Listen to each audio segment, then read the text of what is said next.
Jag heter Johannes Sundlo. Jag har jobbat med HR de senaste 15 åren och har alltid varit enormt intresserad av hur kommer det digitala påverka vårt arbetsliv.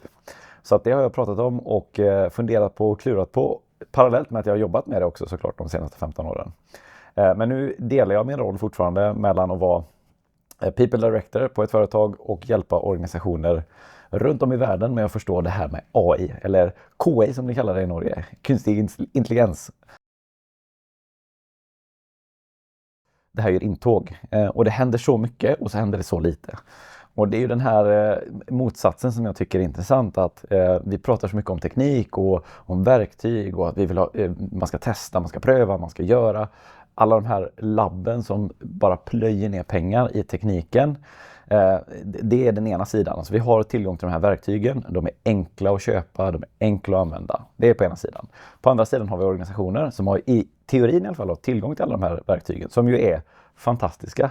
De kan hitta cancerceller innan en läkare kan hitta cancerceller. De kan göra planer, långsiktiga strategiska planer åt verksamheter. Så de kan göra allt det, men fortfarande så står organisationer och stampar och är lite vilsna och vet inte vad ska vi göra. Och mycket kommer ju ner till vad jag tror är att man ser det här som teknik. Och så tänker man det där löser sig. Men det här handlar ju väldigt mycket om beteendeförändring och rädslor också. För det vi ser i media och det som pumpas ut är att de här kommer ta över ditt jobb, du kommer bli ersatt, vad ska du ta vägen någonstans? Och det är klart att om en medarbetare ser det och sen samtidigt så kommer IT-avdelningen och säger, vet du vad, nu ska du börja jobba med AI eller KI. Det är klart att du blir ju rädd. Vad kommer hända med mig då? Och där tycker jag att vi som organisation har ett ansvar att hjälpa medarbetare. Hur kommer framtiden se ut? Hur ser framtidens organisation ut? Hur ser din roll ut här? Kommer du ha en plats kvar här? Och här brister ju många. Så att det händer jättemycket med de här modellerna, men det händer väldigt lite i organisationer. För det är väldigt få organisationer som tar perspektivet. Vi har ett ansvar och vi ska hjälpa till. Ska man titta på Lavai så är ju det absolut vanligaste. Alla kategorier som jag möter, det är ju, kan jag lita på det som står i modellen? Det är, alltså, om jag hade fått 1 krona för varje gång någon hade frågat mig det de senaste 2 åren, så hade jag bara kunnat leva på det. För det är alltid frågan. Ja, men det här de hittar på, det stämmer inte. Hur vet jag att informationen är säker?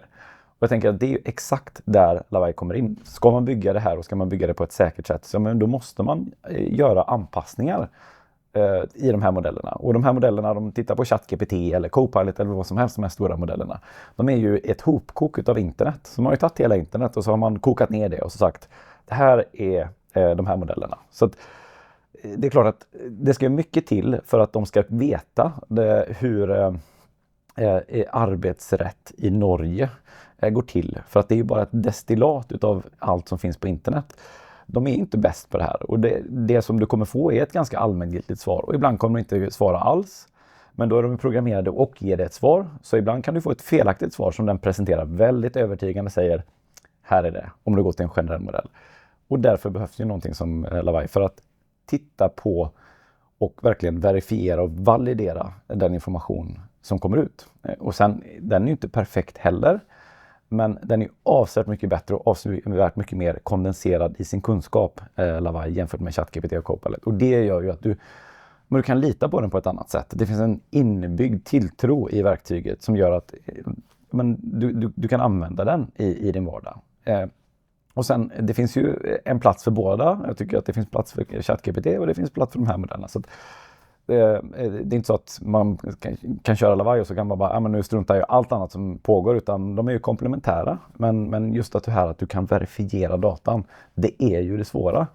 Och har du inte Lavai, då måste du lägga den motsvarande tiden på att verifiera allt som kommer ut ChatGPT eller allt som kommer ut Copilot. Så att du är säker på, stämmer detta? Är källorna rätt? Har den fått rätt förutsättningar? Och där sparar ju Lavai tid. Du kan lägga mindre kognitiv kraft på det. Så det är ju en genväg bara, helt enkelt.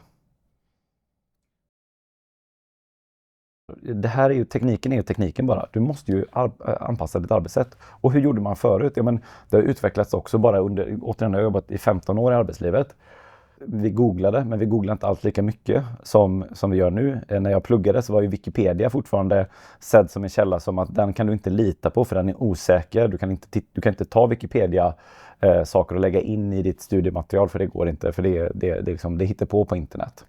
Och det var i början av internet. Jag menar, de flesta av oss nu de senaste 10 åren i alla fall så har vi ju googlat saker. Om jag behöver en mall för att göra en avtalskorrigering eller vad det må vara som jag vill göra.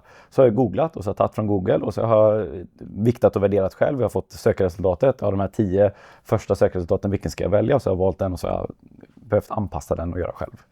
Det som händer nu är ju att istället för att gå till Google så kan du gå till en av de här modellerna och säga jag vill ha det här. Och då behöver du oftast lägga lite mer tid initialt på att skriva vad är det du vill ha ut. Till skillnad från Google. Och det är ju ett annat arbetssätt. Alltså, istället för att skriva avtal om ändrad arbetstid och sen få ett avtal så måste du förklara vilken tariff ska jag använda, vilka förutsättningar ska det här vara. Du måste ge lite mer information. Men sen så får du ju med en gång ett bra svar. Men det kräver ju ett annat litet tankesätt att du inte bara kan googla. Och sen också det som nästan alltid sker det är ju att du går in och så skriver du med Lavai till exempel. Och så känner du, men det här blev inte riktigt rätt, jag fick inte rätt svar. Förut då när man inte fick rätt svar i Google, vad gjorde man? Man gick ju tillbaka och så startade man en ny Google-sökning. Jag justerar och så tittar jag igen. Det behöver du inte göra nu. Du kan ju bara säga till Lavai, vet du vad? Det var inte riktigt det här jag tänkte. Jag tänkte mer så här. Och då justeras ju svaret. Men det kräver verkligen ett annat tankesätt. Att man ser det mer som, här kan jag ha en dialog.